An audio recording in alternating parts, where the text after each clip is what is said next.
Progressive revelation. Now, first, the negative way. Progressive revelation is sometimes used like groups like the Mormons or the Jehovah's Witnesses, and they'll use this. And in this term, how it is used is the Bible may be finished, but other books come along that are progressive revelations that may contradict or even supersede. So the Bible is marginalized somewhat.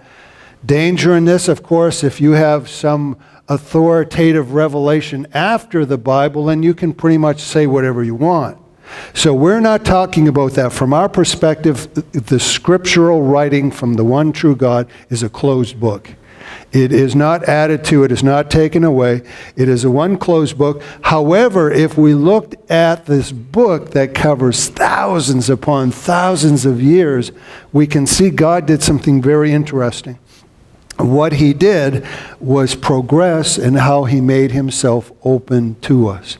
It wasn't a one-shot deal. So I'll start out with this little challenge this morning dealing with progressive revelation. I'm actually going to read you a New Testament text, and you note the impression you get from this verse, or these verses. Colossians 2, Paul talking to the church, the Greek church of Colossae, and he's saying this in part in this letter, Colossians 2:16. Therefore, let no one judge you in food or in drink or in regarding festivals or new moon or Sabbath. So he's talking about essentially parts of the old law or observations, which are a shadow of things to come, but the substance is of Christ. Which is a shadow of things to come, but the substance is Christ. There was a shadow, and then there was the substance.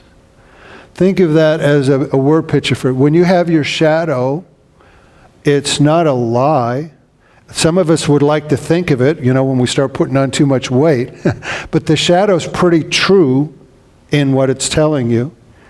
But it's not the complete truth. We don't go around talking to each other's shadows, at least not normally. There is a substance. We see a shadow. Josh comes in from the sun side, and I see a shadow, and I go, oh, well, I don't talk to Josh's shadow. I turn, oh, there he is, and I talk to his face. There is the shadow, and there's a substance. There is a progression of reality going on there in this whole idea of shadow and substance. We could find many words like this that help us to start understanding this concept of progressive revelation, especially through the Old Testament.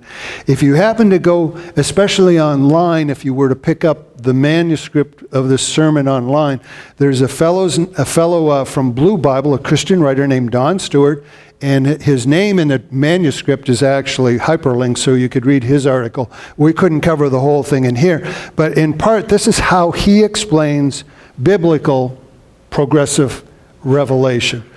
The scriptures testify to a progression of God's revelation of himself to humanity. He did not reveal the fullness of his truth in the beginning, yet what he revealed was always true. Each portion of Scripture was built on the previous one. Each portion of Scripture is built on the previous one. Throughout the Old Testament, God reveals himself. He revealed himself in increments or in a progressive way to his people, to those people who were listening to him at the time. Abraham was given more detailed information about God in his promise, in what God was going to do in the heart of God than, say, Noah. And yet Moses, given the codified law, he had more details yet than Abraham had. So there was a learning going on. Everybody didn't know as much as everybody else in the progression of time. That's a huge concept. That is huge, to think that God revealed himself and people later knew more detail than people earlier. It also helps us understand a few things as we go along. It lets us know one thing about God, that he's very wise and very patient. Thousands of years to get one concept across, and when we get it as a people, Then he moves on to the next concept, and he did it over thousands and thousands of years. So then what's the result? God has this strategy where he takes us along by the hand, teaching us one concept. Got that one down? Okay, here's the next, and here's the next, and here's the next. Then how does that affect humanity? It takes us into the second term, progressive faith.